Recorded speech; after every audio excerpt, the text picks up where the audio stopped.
নমস্কার, আমি সুদীপ। আজকে আবার একটা নতুন ক্লাস নিয়ে তোমাদের কাছে এসেছি। আজকে আমরা আলোচনা করব যে আপকামিং যে গ্রুপ সিডি যে পরীক্ষাটা হতে চলেছে রাজ্য সরকারের, সেখানে একটা সিলেবাসটা তোমরা দেখেছো, অনেকেই দেখেছো। এখানে আমার সামনে সেই সিলেবাসটা খোলা আছে। সেই সিলেবাসের যে এনভায়রনমেন্ট অ্যাওয়ারনেস যে 7 নাম্বার পয়েন্টটা তোমরা দেখতে পাচ্ছ, এই 7 নাম্বার পয়েন্টটা এটা তো একটা বড় একটা চ্যাপ্টার। এনভায়রনমেন্ট একটা অনেক কিছুই এর মধ্যে চলে আসে। তো তার মধ্যে আমরা কিছুটা কোশ্চেন এমসিকিউ টাইপের কিছুটা কোশ্চেন আমরা এই সম্পর্কে আলোচনা করব, অর্থাৎ আজকে আমরা এই টপিকটাকে সেরে ফেলবো। ঠিক আছে? এই যে এই টপিকটা, ঠিক আছে, এনভায়রনমেন্ট অ্যাওয়ারনেস, এই টপিকটা আজকে আমরা করব। এইভাবেই আমরা এই সিলেবাস ওয়াইজ কিছু কিছু টপিক এবার আমরা এখান থেকে সেরে ফেলবো। ঠিক আছে? তো চলো আজকে আমরা দেখি এখান থেকে কোন কোন এমসিকিউগুলো রয়েছে। ঠিক আছে? তো পরিবেশ এবং বাস্তুতন্ত্র, পরিবেশের মানে এনভায়রনমেন্টের একটা গুরুত্বপূর্ণ একটা অধ্যায়। তো সেখান থেকে কি কি ধরনের কোশ্চেন আসতে পারে এবং কি কি কোশ্চেন বিগত বছরে বিভিন্ন পরীক্ষাতে এসেছে সেগুলো নিয়ে আলোচনা করব। আমি এখানে একটা কথা বলেছি যে এইখানে যে কোশ্চেনগুলো নেওয়া হয়েছে সেগুলো বিগত বছরে রেলের যে সমস্ত পরীক্ষাগুলো হয়েছে সেগুলো থেকে নেওয়া হয়েছে, এবং তার সাথে সাথে রাজ্য সরকারের যে পিএসসির পরীক্ষা সেগুলোতেও নেওয়া হয়েছে। ঠিক আছে? তো দেখি চলো। তো ফার্স্ট কোশ্চেনটা বলেছে, খাদ্য শৃঙ্খল এবং বাস্তুতন্ত্রের মধ্যে দিয়ে শক্তি প্রবাহ সম্পর্ক নিচের কোনটি ভুল, কোনটি ঠিক নয় সেটা জানতে চেয়েছে। প্রথম অপশানটা দেখি, বলছে বাস্তুতন্ত্রে। আমি একবার কোশ্চেনটাকে বুঝিয়ে দিই। বলেছে খাদ্য শৃঙ্খল এবং বাস্তুতন্ত্রের মধ্যে দিয়ে যে শক্তির যে প্রবাহ হয়, শক্তির যে প্রবাহ, শক্তি প্রবাহ বলতে বোঝায় যেমন ধরো সূর্য শক্তির একটা উৎস। সূর্য থেকে গাছ সেই শক্তিটাকে স্টোর করলো, সেই গাছকে কোনো একটা ছাগল খেলো, সেই ছাগলটাকে কোনো একটা বাঘ খেলো, সেই বাঘটাকে কোনো একটা মানে মাইক্রো মানে অণুজীবগুলো খেলো। তো এইভাবে যে শক্তি এক থেকে অন্য স্তরে যে খাদ্য শৃঙ্খলের মাধ্যমে যে পৌঁছে যাচ্ছে, এটাকেই শক্তির প্রবাহ বলা হচ্ছে। ঠিক আছে? তো এইটা সম্পর্কে কোনটা ভুল সেটা তোমাকে বের করতে বলা হয়েছে। এটি একক জীব বিভিন্ন ট্রপিক স্তরে খাবার গ্রহণ করতে পারে, অর্থাৎ একটি একক জীব মানে একটা একক জীব বিভিন্ন ইয়েতে সে থাকতে পারে। দেখো এটা কি ভুল? এটা কি ভুল নাকি খাদ্য জালের মধ্যে 2 বা ততোধিক খাদ্য শৃঙ্খল অন্তর্ভুক্ত থাকে? দেখো খাদ্য জাল কী জিনিস, খাদ্য শৃঙ্খল কী জিনিস, সেইগুলোকে এর আগে আমাদেরকে বের করতে হবে। তারপর দেখো রয়েছে একটি জীব যত নিম্ন ট্রপিক স্তরে খাবার গ্রহণ করে তার শক্তির পরিমাণ তত কম হয়। এটা কি ঠিক? নাকি উৎপাদক নয় এমন সমস্ত জীবই হলো খাদক? দেখো এই কোশ্চেনটার উত্তর দিতে গেলে না তোমাকে অনেক বিষয়ে জানতে হবে, আগে থেকে জানতে হবে। যেমন ধরো খাদ্য শৃঙ্খল কী জিনিস, খাদ্য জাল বা ফুড ওয়েব যেটাকে বলে, খাদ্য জাল কী জিনিস সেটাকে জানতে হবে। তারপর এই যে তোমাকে ট্রপিক লেভেল, এই যে ট্রপিক স্তর লেখা রয়েছে না, বা ট্রপিক লেভেল, এটা কী জিনিস সেটা জানতে হবে। খাদ্য পিরামিড কী জিনিস সেটা জানতে হবে। তো আমি এখানে চেষ্টা করছি যে প্রত্যেকটা জিনিস সম্পর্কে তোমাদের একটা আইডিয়া দেওয়ার। দেখো আমাদের যে এখানে যে ট্রপিক লেভেল বলা হচ্ছে, ট্রপিক লেভেল, এই যে ট্রপিক লেভেল রয়েছে, এই যে ট্রপিক লেভেল কী জিনিস? ট্রপিক লেভেল হলো মানে হচ্ছে যে আমাদের যে যে পরিবেশে যে খাদ্য শৃঙ্খল, মানে তোমাকে বলি যেমন ধরো এটা ধরো একটা স্তর বানালাম। ঠিক আছে? তো এই স্তরে সমস্ত ধরো গাছপালা ইত্যাদি থাকবে, এখানে ধরো সমস্ত গাছপালা ইত্যাদি এখানে থাকবে। তো এর উপরে এই গাছপালাদেরকে কে খায়? গাছপালাদেরকে খায় তোমার কে, এই যে হরিণ, তারপর ছাগল ইত্যাদি এরা খায়, এরা তৃণভোজী প্রাণী। তো এটা হলো প্রাথমিক, অর্থাৎ প্রাথমিক বলবো না, এটাকে বলা হয় উৎপাদক, যারা নিজেদের খাদ্য নিজেরা তৈরি করতে পারে, এটাকে বলা হয় অটোট্রফস বলা হয়। কথাগুলো প্রত্যেকটা কথা ভালো করে মনে রাখবে। অটোট্রফস কাকে বলা হয়? যারা নিজেদের খাদ্য নিজেরা তৈরি করতে পারে। হেটেরোট্রফস কাকে বলা হয়? যারা নিজেদের খাদ্য নিজেরা তৈরি করতে পারে না, খাদ্যের জন্য অন্যের উপরে, উৎপাদকের উপরে নির্ভরশীল, তাদেরকে বলা হয় হেটেরোট্রফস। ঠিক আছে? পরভোজী। তারপর এই যে এই ট্রপিক লেভেলটা যেটা হলো, এর উপরে আসবে তোমার আরেকটা, মানে এই যে হরিণকে কে খাবে? হরিণকে খাবে বাঘ। ঠিক আছে? তো বাঘরা এর উপরে যাবে। তারপর এরপরে কে আসবে? এই বাঘ এদেরকে ধরো কে খাবে? শকুন খাবে। ঠিক আছে? এরা মারা যাওয়ার পর। তো শকুন মানে ইত্যাদি, ইত্যাদি তোমার চলতে থাকবে। তো এই যে এইটাকে বলা হয় উৎপাদক স্তর, এটাকে উৎপাদক স্তর মানে হচ্ছে অটোট্রফস, ঠিক আছে? তারপর হচ্ছে প্রাথমিক অর্থাৎ ১ম স্তর এটা খাদ্য এটাকে যদি একটা পিরামিডের আকার দাও, এটাকে যদি একটা পিরামিডের আকার দাও, মানে তোমার এরকম একটা পিরামিড দেখো, পিরামিড হচ্ছে না একটা? দেখো ভালো করে দেখো। এটা একটা পিরামিডের শেপ নিচ্ছে না? তো এই যে পিরামিডের শেপ নিচ্ছে, হ্যাঁ? তো এইটাকেই বলা হচ্ছে তোমার খাদ্য পিরামিড, ঠিক আছে? এইটাকেই বলা হচ্ছে কি? খাদ্য পিরামিড।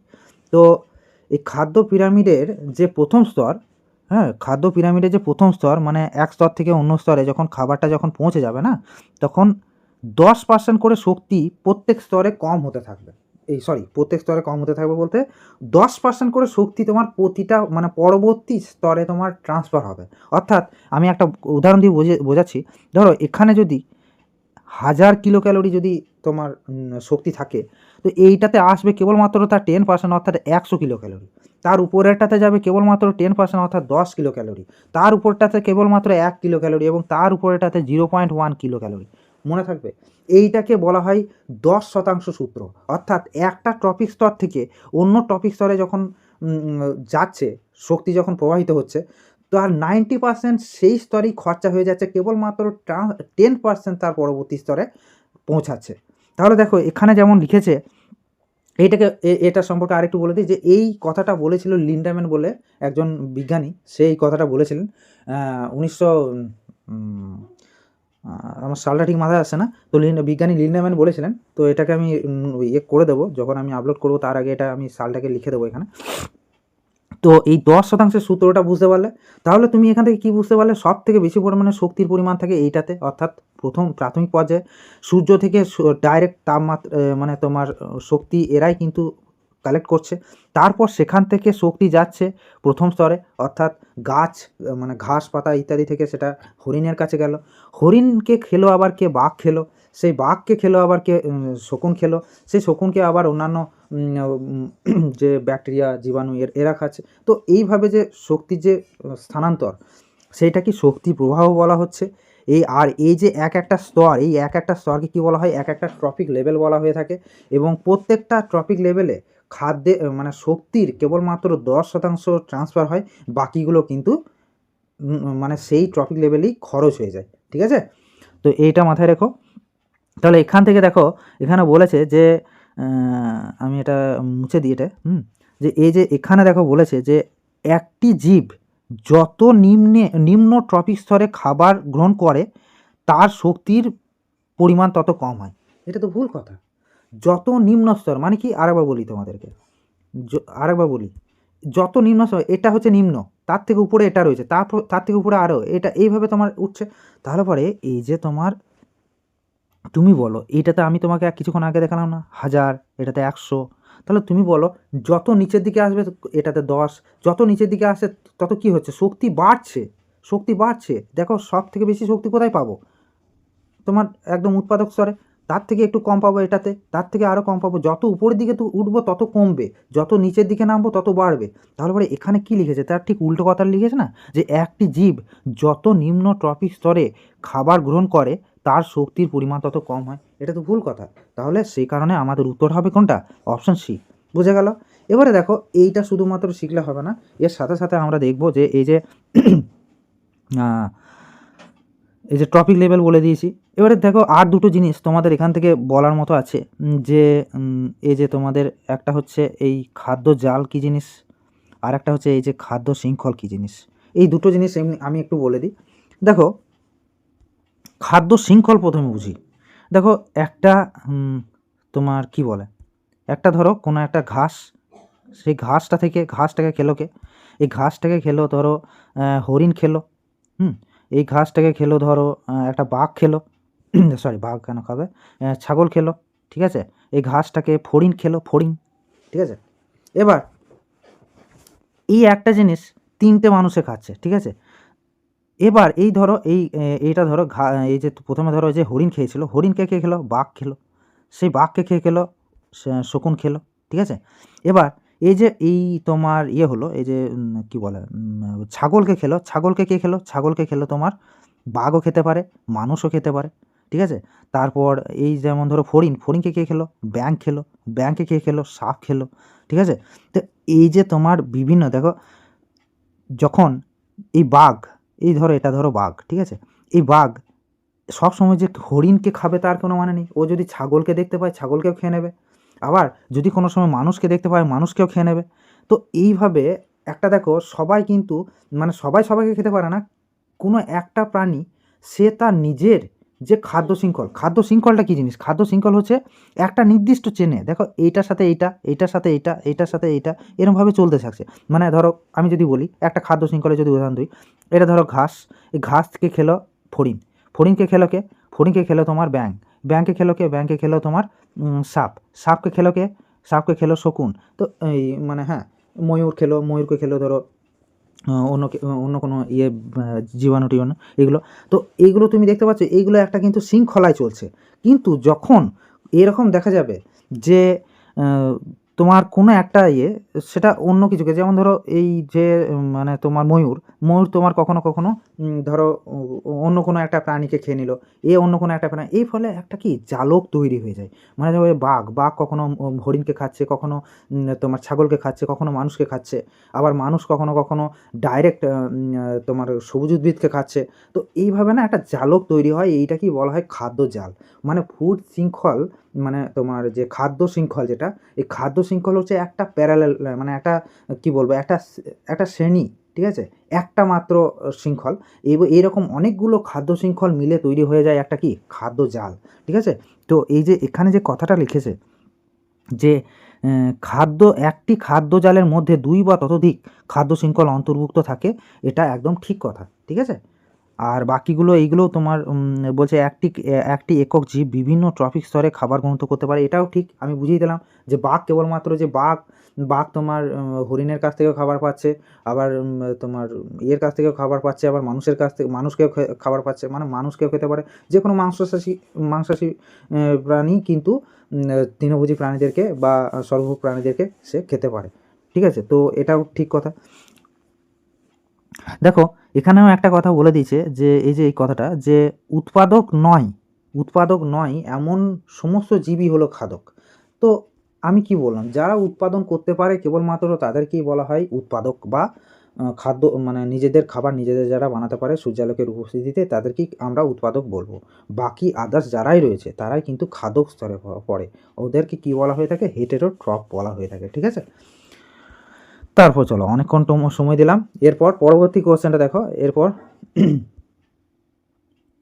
কোন বিবৃতিটি বাস্তুতন্ত্রের একটি অজৈব উপাদানের সাথে জৈব উপাদানের মিথস্ক্রিয়া প্রদর্শন করে? কোন বিবৃতিটি বাস্তুতন্ত্রের একটি অজৈব উপাদানের সাথে জৈব উপাদানের মিথস্ক্রিয়া মানে একটা দেখায়? মিথস্ক্রিয়া জিনিসটা কি? আমরা অনেক সময় আমরা কিন্তু একটা বাস্তুতন্ত্রের মধ্যেই আছি। বাস্তুতন্ত্র হলো এমন একটা, বাস্তুতন্ত্রের ইংরাজি হলো ইকোসিস্টেম, এবং এই ইকোসিস্টেম শব্দটা প্রথম দিয়েছিলেন A.G. ট্যান্সলে 1936 সালে, ঠিক আছে? তো এই যে এই ইকোসিস্টেম বা বাস্তুতন্ত্র কী জিনিস? যেখানে জীব, পরিবেশের মধ্যে জৈব বস্তু বা জীব এবং জড়বস্তু একে অপরের সাথে মিথস্ক্রিয়ার মাধ্যমে তারা একটা বেঁচে থাকার সুকৌশল একটা ব্যবস্থা গঠন করে দেয়, সেইটাকেই বলা হয় ইকোসিস্টেম, ঠিক আছে? তো এই যে এখানে আমরা ইয়েগুলোকে দেখবো, যে অপশানগুলোকে দেখবো। এখানে বলেছে স্রোতে প্রবাহিত কলের জল, ঠিক আছে? স্রোতে প্রবাহিত কলের জল, একটা হচ্ছে একটি কেঁচো মাটিতে গর্ত তৈরি করেছে, এটা একটা। আর একটা রয়েছে দুটি পাখি খাবারের জন্য একে অপরের সাথে লড়াই করছে, এটা একটা। একটি ব্যাঙ ঘাস ফড়িং খাচ্ছে, এটা একটা। তো তুমি বলো এখানে কোন জায়গাটাতে একটি জীব এবং একটি জল উভয়েরই একটা, মানে কি বলবো, মিথস্ক্রিয়ার সম্পর্ক তৈরি হচ্ছে? আমি দেখি এখানে, দেখো স্রোত প্রবাহিত কলের জল, স্রোত এবং কলের জল, এখানে কোনোটাই কিন্তু জ্বরের সাথে জীবের কোনো মেলবন্ধন হচ্ছে না। দেখো দুটি পাখি, মানে দুটোই কিন্তু জীব, এখানে জ্বরের কথা আসছে না। দুটি পাখি খাবারের জন্য একে অপরের সাথে লড়াই করছে, এখানে কিন্তু জ্বরের কথা আসছে না। বেশ, তারপরে একটি ব্যাঙ ঘাস ফড়িং খাচ্ছে। দেখো ব্যাঙ একটা সজীব বস্তু, ঘাস ফড়িং একটা সজীব বস্তু, তো এখানেও কিন্তু কোনো জীব এবং জ্বরের যে মিথস্ক্রিয়া সেটা লক্ষ্য করা যাচ্ছে না। লক্ষ্য করা যাচ্ছে কোথায়? লক্ষ্য করা যাচ্ছে একটি কেঁচো মাটিতে গর্ত করছে, একটি কেঁচো মাটিতে গর্ত করছে। কিসের জন্য গর্ত করে কেঁচো? কিসের জন্য? ওরা ওখানেই বাসস্থান এবং মানে খাবার সব কিছুই ওরা ওখান থেকেই, মানে ওখানে গিয়ে স্টোর করে খাবার টাবার, যেমন পিঁপড়ে, কেঁচো ইত্যাদি সমস্ত জীবগুলো যেগুলো রয়েছে। তো এখানে দেখতে পাচ্ছি যে একটা পরিবেশের সাথে জীবের একটা আদান প্রদান ঘটছে। তো সেই কারণে আমাদের উত্তরটা হয়ে যাবে অপশান বি। ঠিক আছে, অপশান বি। পরবর্তী কোশ্চেন চলো। নিচের কোনটি একটি কৃত্রিম বাস্তুতন্ত্র বা যা মানব সৃষ্ট? মানুষের তৈরি বাস্তুতন্ত্র কোনটা? কোনটা মানুষ তৈরি করে দেয় বল? ফসলের ক্ষেত, পুকুর, বন, হ্রদ, কোনটা বলো? ফসলের, এর মধ্যে কোনটা মানুষে তৈরি করে? দেখো পুকুর, তোমরা বলবে পুকুরও তো মানুষ কাটে। দেখো সমস্ত পুকুরই যে মানুষের তৈরি তা কিন্তু নয়, কিন্তু আমরা জানি এখান থেকে বলতে পারি 100% ফসলের ক্ষেত কিন্তু মানুষই তৈরি করে।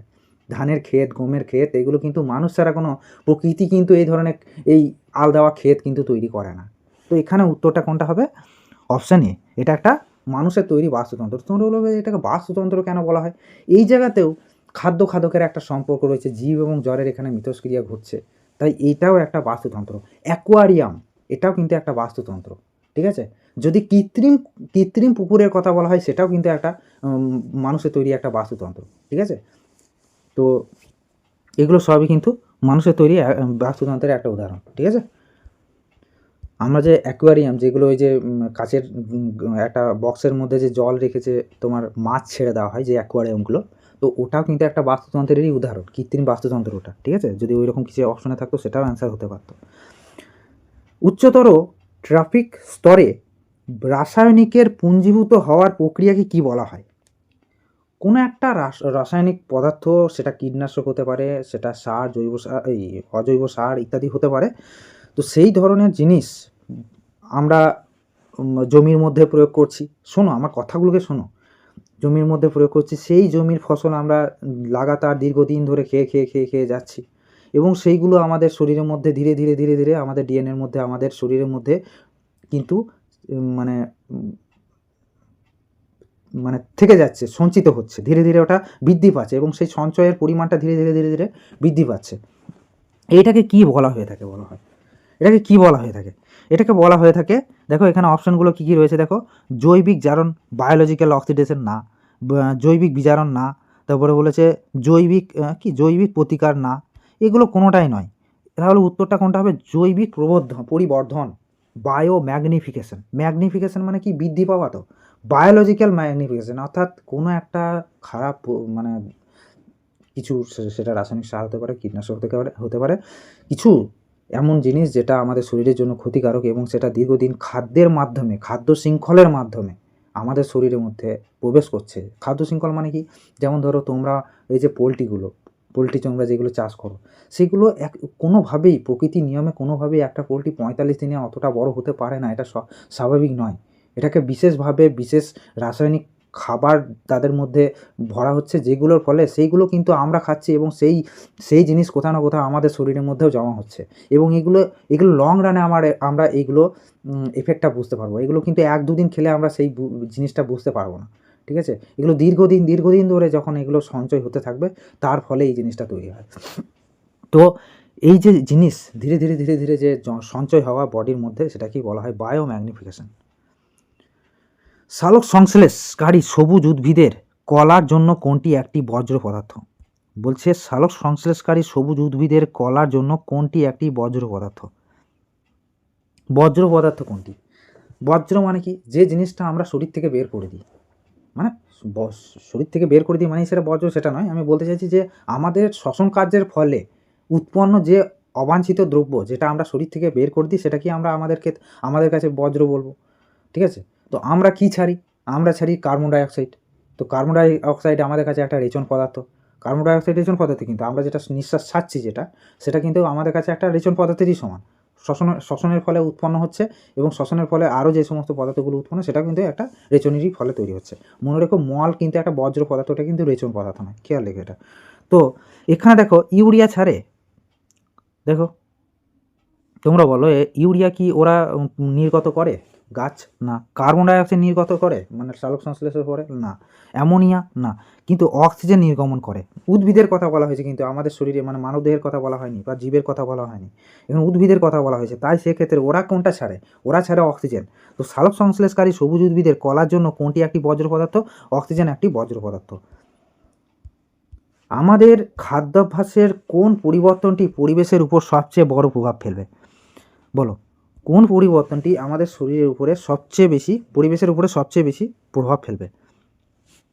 বলো, খাবারের অপচয় বন্ধ করা, মাংস এবং প্রাণীজ পণ্য ত্যাগ করা, প্রক্রিয়াজাত খাবার এড়িয়ে চলা, নিজেদের খাবার নিজেরা চাষ করা।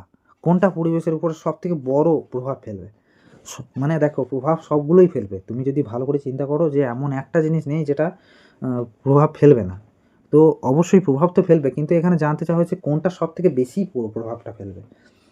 বলো, একটু চিন্তা করো। আমি খাদ্য শৃঙ্খলের কথা বললাম, বলো তো তোমরা যদি বলো যে আমরা মাংস খাবো না, আমরা যদি বলি যে আমরা মাংস খাবো না, তাহলে পরে কী ধরনের প্রভাব পড়বে? আমাদের যে এই যে ছাগল, বিশেষ করে ছাগল গৃহপালিত পশু, তো তোমরা কখনো ভেবে দেখেছো ছাগল কেন আমরা গৃহেতে পালন করি? ওটাকে একটা লাইফ স্টক হিসেবে কেন এটাকে দেখা হয়? কারণ ওই ছাগল একটু বড় হওয়ার পর আমরা ওটাকে খাদ্য হিসেবে ব্যবহার করতে পারবো, তাই তো? আমরা ছাগলটাকে এই জন্যই পুষে থাকি, আদার্স কিন্তু কোনো কারণ নেই। একটু ওই যে ওর যে মলমূত্র সেগুলো একটু সার হিসেবে বললাম, ওটা কিন্তু মানে একটা বলতে পারো আদার্স একটা রিজন, ওটা কিন্তু মেন রিজন নয়। আমাদের ছাগল পোষার মেন রিজন হচ্ছে কি? মিট, মাংস খাওয়ার জন্য। তাহলে পরে আমরা যদি মাংস খাওয়াই বন্ধ করে দিই মানুষেরা, তাহলে পরে ছাগলটা কী হয়ে যাবে? ওদের উপরে একটা প্রভাব পড়বে, ওদের ওদের ওদের খাদ্য শৃঙ্খলের উপরে একটা প্রভাব পড়বে, বেশ প্রচুর পরিমাণে বৃদ্ধি পেয়ে যাবে। তারপর এই যে মুরগি যেগুলো বা পোলট্রি, তারপর ব্রয়লার, এই সমস্ত যে ইয়েগুলো, তাদের উপরে প্রভাব পড়বে। আমরা যদি কোনো প্রাণীজ সোর্স যদি অফ করে দিই খাবার থেকে, তাহলে পরে সবথেকে বেশি যেটা খাদ্য শৃঙ্খলের উপরে বা পরিবেশের উপরে প্রভাব ফেলাবে, সেটা হচ্ছে তোমার অপশন বি, অর্থাৎ মাংস এবং প্রাণীজ পণ্য ত্যাগ করা। ঠিক আছে?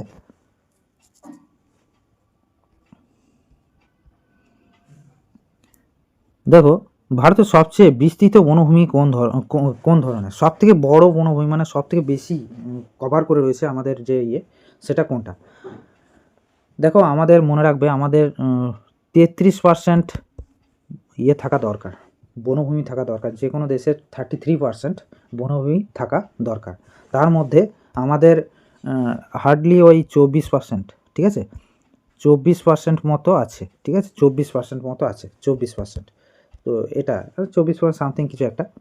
তো এখানে আমাদের সবথেকে বেশি ভারতবর্ষে যেটা দেখা যায় সেটা হচ্ছে ক্রান্তীয় পর্ণমোচী বনভূমি, ঠিক আছে, ক্রান্তীয় পর্ণমোচী tropical deciduous forest, tropical deciduous forest. But একটা কথা, এখানে একটা জিনিস,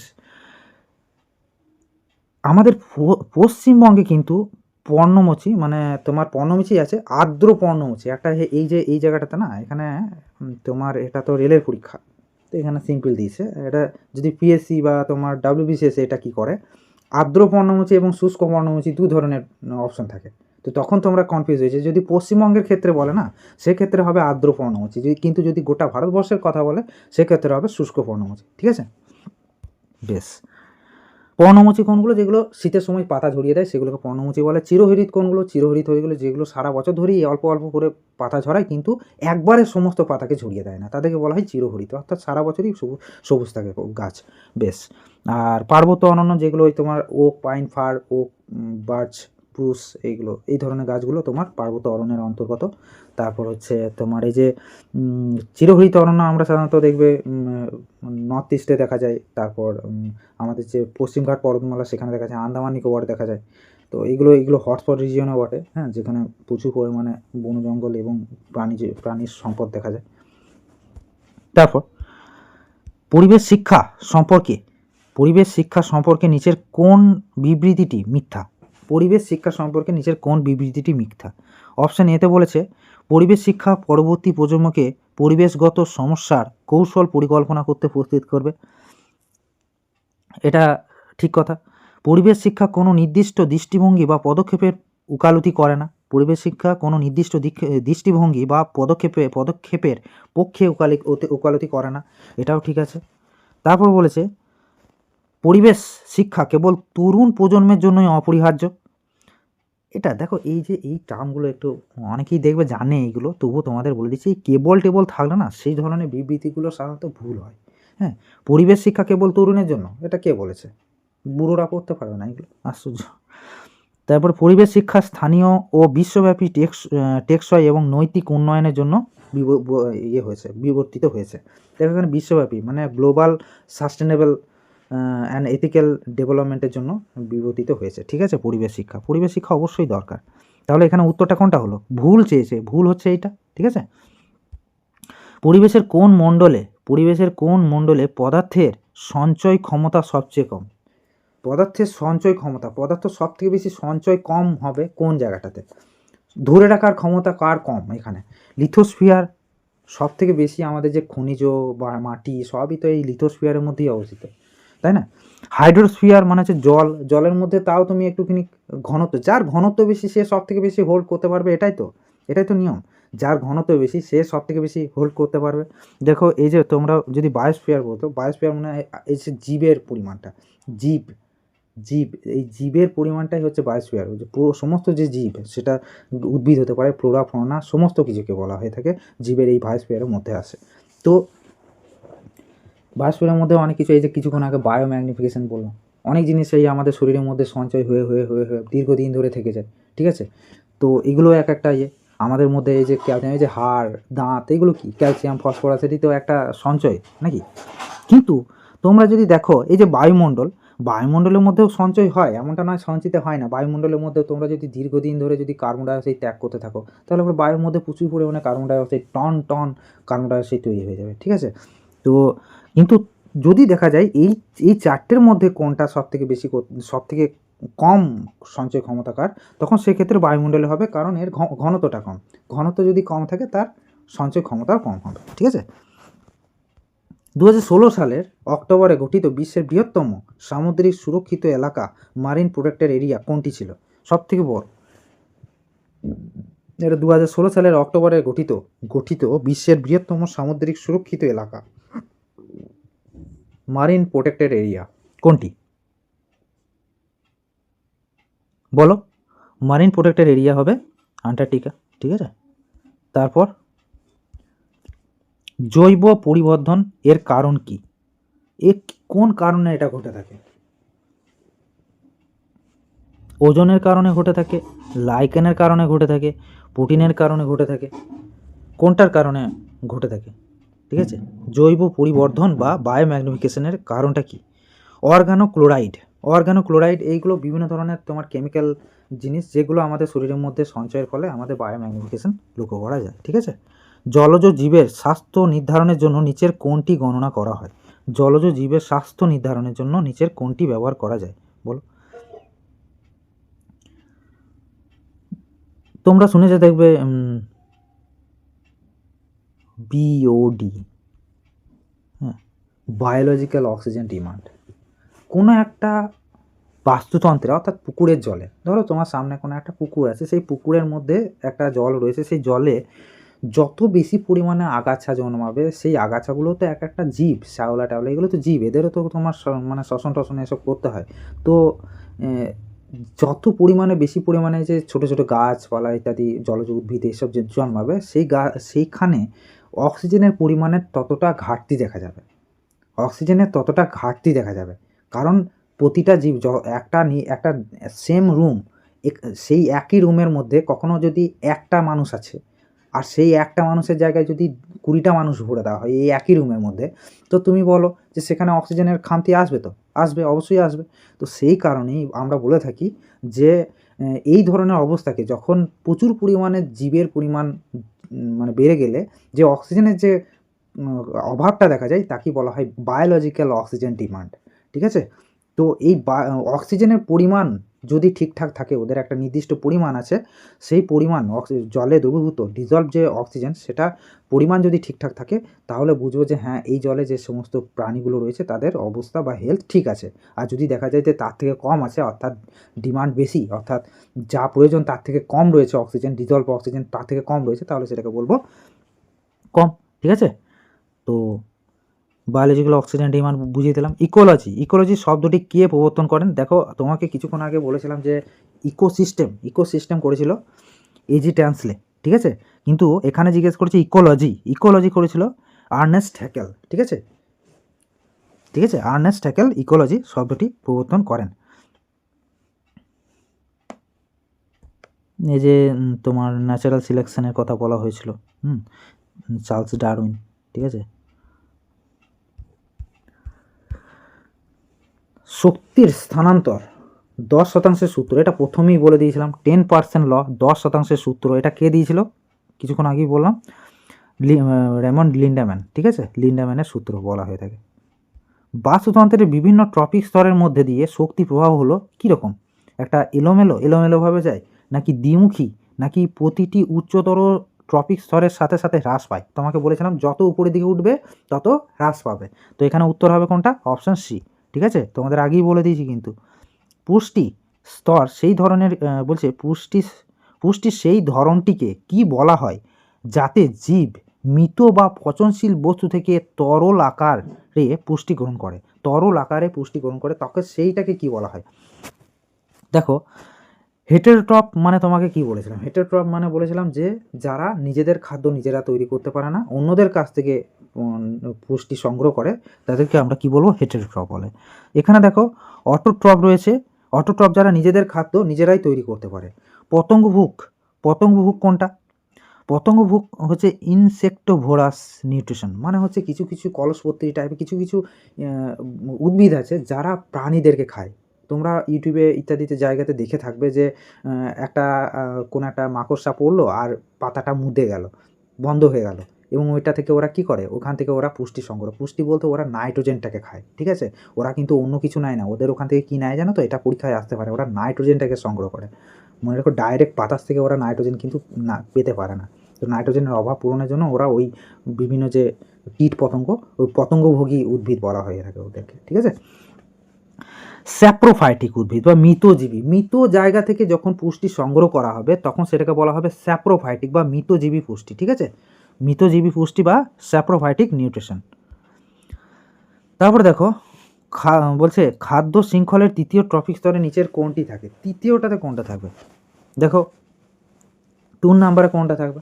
তোমাদেরকে কিছুক্ষণ আগে একটা ছবি এঁকে দেখিয়েছিলাম, তোমরা যদি প্রথম থেকে ক্লাসটা দেখছো, যে প্রথমে থাকে কে? প্রথমে থাকবে প্রডিউসার, অর্থাৎ উৎপাদক, যারা উৎপাদন করছে খাদ্যকে, এই শক্তিকে সূর্যালোক থেকে ট্র্যাক করে নিজেদের দেহের মধ্যে সঞ্চয় করে রাখছে, তাদেরকে বলা হয় উৎপাদক, অর্থাৎ অটোট্রপদেরকে বলা হয় উৎপাদক। তারপরে কে থাকে? প্রাথমিক খাদক। ঠিক আছে, প্রাইমারি কনজিউমার। তারপরে থাকে কে? তারপরে থাকে তোমার সেকেন্ডারি কনজিউমার, তারপর থাকে টপ কনজিউমার। ঠিক আছে, তো এখানে উত্তরটা কোনটা হবে? বলছে তৃতীয়তে থেকে, তাহলে প্রাইমারি, সেকেন্ডারি, তারপর এই প্রডিউসার, প্রাইমারি, সেকেন্ডারি। 3 নাম্বারে কে থাকে? 3 নাম্বারে থাকে সেকেন্ডারি, অর্থাৎ সি। ছোট মাংসাশী প্রাণী বা গৌণ খাদকরা কোন স্তরে আসে? ছোট মাংসাশী প্রাণী বা গৌণ খাদকরা কোন স্তরে আসে? বলো, কোন স্তরের মধ্যে পড়ে? ছোট মাংসাশী প্রাণী বা যা গৌণ খাদক কোন স্তরে আসবে? কিছুক্ষণ আগেই পড়লে, গৌণ খাদক বা সেকেন্ডারি কনজিউমার কাদেরকে বলবো? দ্বিতীয় কে থাকে? দ্বিতীয়তে থাকে তোমার প্রাইমারি কনজিউমার, আর ফার্স্ট ট্রপিক স্তরে কে থাকে? প্রডিউসাররা থাকে, উৎপাদকরা থাকে। তারপর দেখো, সবুজ উদ্ভিদ এবং নির্দিষ্ট কিছু ব্যাকটেরিয়া নিজেদের খাদ্য নিজেরা তৈরি করে, তারা কোন পুষ্টি প্রক্রিয়া গ্রহণ করে? কিভাবে তারা পুষ্টি সংগ্রহ করে? ওই যে কিছু কিছু ব্যাকটেরিয়া আছে যারা নিজেদের খাদ্য নিজেরাই তৈরি করে, তারা দেখো, যারা নিজেদের খাদ্য নিজেরা তৈরি করতে পারবে তাদেরকে কি বলা হয়? যারা নিজেদের খাদ্য নিজেরা তৈরি করতে পারবে তাদেরকে স্বভোজী পুষ্টি বা অটোট্রপ বলা হয়ে থাকে। ঠিক আছে, অটোট্রপিক নিউট্রিশন বলা হয়ে থাকে, মনে থাকবে। তারপর দেখো, নিচের কোনটি বাস্তুতন্ত্রের একটি জৈব উপাদান নয়? নিচের কোনটি বাস্তুতন্ত্রের একটি জৈব উপাদান নয়? তাহলে বলো কোনটি জৈব উপাদান নয়? দেখো খাদক একটা জৈব উপাদান, মানে যার মধ্যে, জৈব কথাটা এসেছে জীব থেকে, লাইফ, জীবন। জীবন কার কার মধ্যে থাকতে পারে? দেখো খাদকের মধ্যে জীবন থাকতে পারে, অবশ্যই আমি একটা খাদক, আমার মধ্যে জীবন আছে। তারপর দেখো উৎপাদক, উৎপাদক মানে হচ্ছে উদ্ভিদ, উদ্ভিদের মধ্যে জীবন আছে। বিয়োজক, বিয়োজক মানে বিয়োজক কাদের বলে? ব্যাকটেরিয়া, জীবাণু ইত্যাদিকে বিয়োজক বলে। ওরাও তো একটা জীবই, ছোট হোক বড় হোক, ওরা তো জীব, তার মানে ওদের মধ্যেও জীবন আছে। কিন্তু দেখো জলবায়ু, ক্লাইমেট, এর মধ্যে কোনো জীবন আছে কি? তাহলে এটা কি জৈবের মধ্যে আসতে পারে? পারবে না। তারপরে ট্রিকটা কি বললাম? যাদের মধ্যে জীবন আছে বা ছিল কখনো, দেখো জৈব মানে যে এখনও জীবন আছে তার কিন্তু কোনো মানে নেই। হতে পারে আমি যদি কালকে মরে যাই, তাহলে কি হয়ে যাবে? আমি কিন্তু, আমার বডিটা কিন্তু কী হয়ে যাবে, একটা জৈব পদার্থের মধ্যেই গণনা করা হবে, আমি কিন্তু অজৈব পদার্থ হব না। ঠিক আছে, কোনো সময় যদি কোনো কিছুর মধ্যে লাইফ ছিল, তাহলেই সেটাকে কিন্তু ইয়ে বলা হবে, ঠিক আছে, তোমার জৈব বলা হবে। দেখো 3 ধরনের উপাদান থাকে পরিবেশের, একটা হচ্ছে জৈব, অজৈব, আর একটা হচ্ছে ভৌত। ভৌতর মধ্যে কোনগুলো? জল, সূর্যালোক ইত্যাদি, এগুলো এগুলো কিন্তু বাতাস, এগুলো কিন্তু ভৌত উপাদানের মধ্যে আসবে। অজৈব, অজৈবতে ধরো কার্বন ডাইঅক্সাইড, নাইট্রোজেন, অক্সিজেন, এগুলো কিন্তু অজৈবের মধ্যে চলে আসবে। জৈবের মধ্যে কোনগুলো? জৈবের মধ্যে তোমার এই যে তোমার বাকি সব কিছুই, যার মধ্যে জীবন আছে আমি বললাম। কাঠামোগত দিক থেকে সমস্ত বাস্তুতন্ত্র অজৈব এবং জৈব উপাদান নিয়ে গঠিত। কাঠামোগত দিক থেকে সমস্ত বাস্তুতন্ত্র জৈব এবং জৈব উপাদান নিয়ে গঠিত। নিচের কোনটি বাস্তুতন্ত্রের অজৈব উপাদান? অজৈব উপাদান বলো কোনটা? বলো কোনটা অজৈব উপাদান? বায়ুমণ্ডলের আর্দ্রতা, তাপমাত্রা, কার্বন ডাইঅক্সাইড, কি বললাম? দেখো এখানে অজৈব কোনগুলো? দেখো বায়ুমণ্ডলের আর্দ্রতা, এটা একটা অজৈব। তাপমাত্রা, এটাও একটা অজৈব। দেখো কার্বন ডাইঅক্সাইড, কিছুক্ষণ আগেই বললাম, এটা একটা অজৈব। তাহলে উপরের সবকটি হবে আমাদের অ্যান্সার। দ্রষ্টব্য, মূল প্রশ্নে সবুজ উদ্ভিদ ছিল যা জৈব, কিন্তু ব্যাখ্যানুসারে আর্দ্রতা, তাপমাত্রা, গ্যাস অজৈব। ঠিক আছে, মানে মূল প্রশ্নে অ্যাকচুয়ালি একটুখানি একটু পরিবর্তন করা হয়েছে এটাকে, ও কোনো অসুবিধা নেই। তো এখানে কোনগুলো বলা হয়েছে অজৈব? এখানে সবগুলোই অজৈব। কার্বন ডাইঅক্সাইড, অক্সিজেন, নাইট্রোজেন, যা কিছু এগুলো কিন্তু অজৈবের মধ্যেই চলে আসবে। ঠিক আছে, নিচের কোনটি বাস্তুতন্ত্রের একটি অজৈব উপাদান? অজৈব কোনটা বলো? দেখো পতঙ্গ অজৈব হবে না, এর মধ্যে জীবন আছে। অণুজীব, এর মধ্যে জীবন আছে। মাটি, এর মধ্যে জীবন আছে না? নেই। তোমার ছত্রাক, এর মধ্যে জীবন আছে? হ্যাঁ আছে। তাহলে এবার অজৈব কোনটা হবে? মাটি, এখানে মাটি। ঠিক আছে, নিচের কোনটি বাস্তুতন্ত্রের জৈব উপাদান? জৈব উপাদান কোনটা হবে? জৈব, যার মধ্যে জীবন আছে। জৈব উপাদান নয়, মানে অজৈবই জানতে চাইছে, আবার ঘুরিয়ে ফিরিয়ে তোমাকে আবার অজৈব জানতে চাইছে, মাটি। ঠিক আছে, বাকিগুলো সবই দেখো জীবনের সাথে সম্পর্কিত।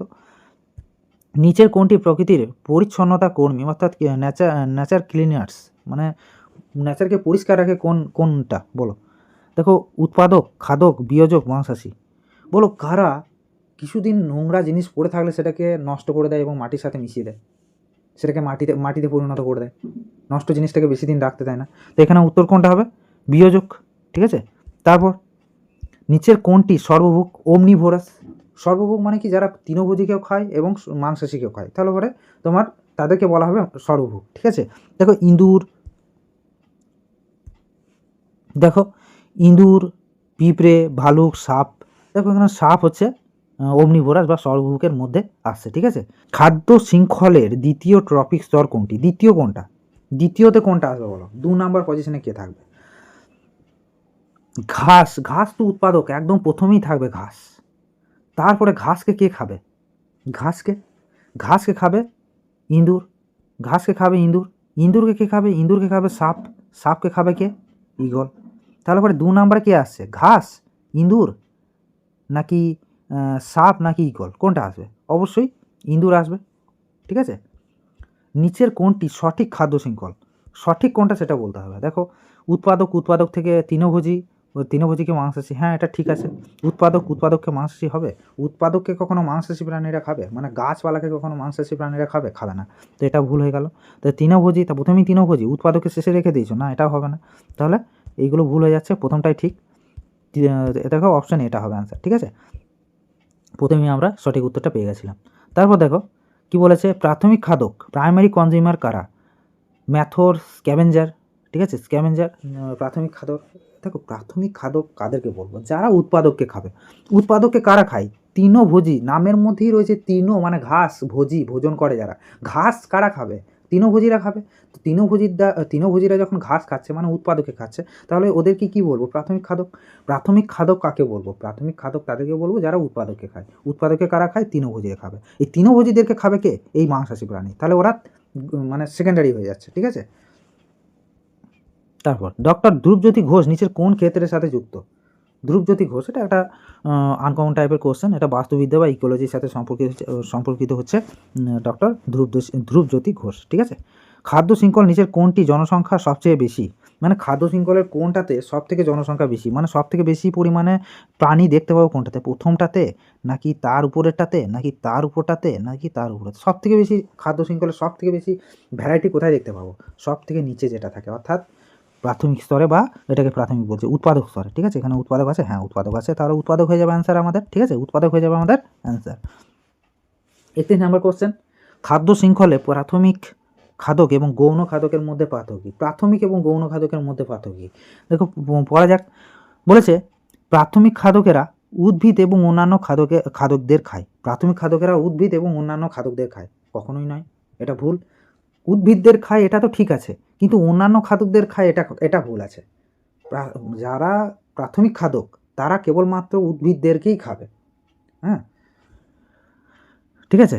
তো এটা ভুল হয়ে গেল। প্রাথমিক খাদকেরা কেবল উদ্ভিদ খায়, গৌণ খাদকেরা প্রাথমিকদের খায়, এটা ঠিক আছে। প্রাথমিক খাদকেরা কেবল উদ্ভিদদেরকে খাবে, কিন্তু গৌণ খাদকরা যারা থার্ড ট্রপিক লেভেলে রয়েছে তারা প্রাথমিকদেরকেও খাবে এবং অন্যান্য প্রাণীদেরকেও খেতে পারে, যেমন বাঘ সিংহ অন্যান্য ইয়েদের খেতে পারে। তো ওটাতে কোনো অসুবিধা নেই। তো এখানে অপশনটা কোনটা ঠিক হয়ে গেল? আসল পার্থক্যটা হচ্ছে অপশন বিতে। তোমরা ভালো করে একটু পড়ে নিয়ে এগুলো। ইকোটোন নয়, ইকোটোন কী জিনিস? ইকোটোন বলতে কী বোঝায় বলো? ইকোটোন কাকে বলবে? যেখানে দুটি বায়ম মিলিত হচ্ছে। বায়ম কী জিনিস? ধরো বড় আকারের বাস্তুতন্ত্রকে বায়ম বলা হয় সোজা কথায়। তো দুটো বায়ম যখন একটা জায়গায় মিলিত হয় না, এই জায়গাটাকে বলা হয় ইকোটোন। এই জায়গাটাতে তোমার উভয় বাস্তুতন্ত্রেরই কিছু কিছু বৈশিষ্ট্য লক্ষ্য করা যায়। অর্থাৎ একটা উদাহরণ যদি দিই, তাহলে তুমি যদি শিলিগুড়িতে দেখবে কিছু কিছু মানুষের কথা, সেখানে দেখবে পার্বত্য অঞ্চলের কিছু কিছু মানে খাদ্যাভ্যাস বা তোমার ওখানকার কিছু কালচার দেখতে পারবে, মানুষদের মুখ চোখ দেখলে বুঝতে পারবে। আবার যে সমভূমি অঞ্চলের কিছু বৈশিষ্ট্য ওটাও ওখানে কিন্তু তোমরা দেখতে পারবে। তো শিলিগুড়ি, জলপাইগুড়ি এই সমস্ত এলাকাতে, তো এরকম জায়গাতে মানে কিছু পার্বত্য অঞ্চলের অবস্থা দেখা যায়। তো পার্বত্য অঞ্চল ওটা একটা বায়ম, তো সমভূমি অঞ্চল এটা একটা বায়ম। তো দুটো বায়ামের কিছু আলাদা আলাদা ডিফারেন্স রয়েছে, কিন্তু ওই সমস্ত জায়গাগুলো তোমার একটুখানি কিছু সংমিশ্রণ দেখা যায়। তো সেই জায়গাগুলোকে বলা হয়, কি বলা হয়? ইকোটোন বলা হয়ে থাকে, ঠিক আছে? মাথায় থাকবে, ওকে। বাস্তুতন্ত্র বা ইকোসিস্টেমের ধারণা কে সংজ্ঞায়িত করেছেন? বাস্তুতন্ত্র বা ইকোসিস্টেম কে ধারণা দিয়েছে? আমি প্রথমেই হয়তো এটাকে বলেছিলাম, কোথায়? এজি ট্যান্সলে, আর্থার ট্যান্সলে, ঠিক আছে? আর লিন্ডেম্যান তো 10% সূত্র দিয়েছিল। আর আর আর আর কি হ্যাকেল ছিল যেন, ওটা তোমার ইকোসিস্টেমে ইকোলজি কথাটা কে বলেছিল? আর্নেস্ট হ্যাকেল, ঠিক আছে? আর্নেস্ট হ্যাকেল ইকোলজির কথা বলেছিলেন। তারপর অ্যাকোয়ারিয়াম সম্পর্কে নিচের কোনটি সঠিক? দেখো অ্যাকোয়ারিয়ামের কথা তোমাদের আগে বলেছিলাম। অ্যাকোয়ারিয়াম সম্পর্কে নিচের কোনটি সঠিক? এটা একটি মানব সৃষ্ট বাস্তুতন্ত্র, হ্যাঁ এটা ঠিক আছে। এটি একটি প্রাকৃতিক না, প্রকৃতি তৈরি করে। অ্যাকোয়ারিয়াম কে তৈরি করে? মানুষ তো। তাহলে প্রাকৃতি কী করে হবে? এটি কোনো বাস্তুতন্ত্র নয়, এটা ভুল। এটি কেবল একটি প্রজাতি বলা যেতে পারে। অ্যাকোয়ারিয়াম কি কোনো প্রজাতি? ফালতু সব কথাবার্তা। তো এই উত্তর কোনটা হলো? অপশান এ, ঠিক আছে? 35 নম্বর কোশ্চেন, প্রাণীর প্রজাতি বিলুপ্তির পথে যাওয়ার প্রধান কারণ কী? প্রাণীর প্রজাতির বিলুপ্তির পথে যাওয়ার প্রধান কারণ কী বলো? কীভাবে, কী কারণে ধীরে ধীরে বিলুপ্ত হচ্ছে? তাদের যে আবাসস্থল, সেই জায়গাগুলো আমরা কেটে কেটে, বন জঙ্গল কেটে কেটে কী করছি আমরা? কলকারখানা তৈরি করে দিচ্ছি। তো তার ফলে কী হচ্ছে? ওদের যে থাকার জায়গা, সেটাকেই যদি আমরা শেষ করে দিই, তাহলে ওরা বৃদ্ধি পাবে কী করে? তারা কীভাবে বংশ বিস্তার করবে, তাই না? তো সেই কারণে আমাদের আবাসের ধ্বংস, আবাস মানে কি? থাকার জায়গা, হ্যাবিটেট, ঠিক আছে? বন জঙ্গলকে রক্ষা করতে হবে। সেই জন্য অ্যাসিড বৃষ্টি এইগুলো দেখো, কোনো সময় মনে রাখবে, প্রকৃতির কারণে যদি যে সমস্ত ডিস্ট্রাকশন হয়, প্রকৃতি নিজেই সেগুলোকে শুধরে নেয়, প্রকৃতি নিজেই সেগুলোকে ঠিক করে নেয়। তো সেইগুলোকে না, মানুষকে কিছু ঠিক করার দরকার নেই, কিন্তু মানুষের কারণে যে সমস্ত ডিস্ট্রাকশনগুলো হয়, সেইগুলো কখনো প্রকৃতি ঠিক করবে না, ওইগুলো পার্মানেন্টলি ড্যামেজ করে দেয়, ঠিক আছে? এখানে উত্তর হয়ে গেল অপশন এ। তারপরে দেখো জীব এবং পরিবেশের মধ্যে মিথস্ক্রিয়ার বৈজ্ঞানিক বিশ্লেষণ অধ্যয়নকে কি বলা হয়? জীব এবং পরিবেশের মধ্যে মিথস্ক্রিয়ার বৈজ্ঞানিক বিশ্লেষণ ও অধ্যয়নকে কি বলা হয়? ইকোলজি বলা হয়। লজি শব্দটাই অধ্যয়নের সাথে সম্পর্কিত, স্টাডির সাথে সম্পর্কিত, ঠিক আছে। ইকোলজি এই যে ট্রান্সলে। উদ্ভিদের বিভিন্ন অংশ এবং জৈব বর্জ্যকে কি বলা হয়ে থাকে? উদ্ভিদের বিভিন্ন অংশ এবং জৈব বর্জ্যকে কি বলা হয়ে থাকে? বায়োমাস বলা হয়ে থাকে। বায়োমাস। বেশ, ঠিক আছে। আমরা আজকে কতগুলো করলাম যেন আজকে কোশ্চেন? আমরা করলাম 37টা কোশ্চেন আজকে আমরা দেখলাম। তো এই কোশ্চেনগুলো খুবই ইম্পর্ট্যান্ট এবং তোমাদের যে এনভায়রনমেন্ট এবং ইকোসিস্টেম থেকে যেরকম কোশ্চেন হতে পারে সবই এখানে মোটামুটি করিয়ে দেওয়া হলো।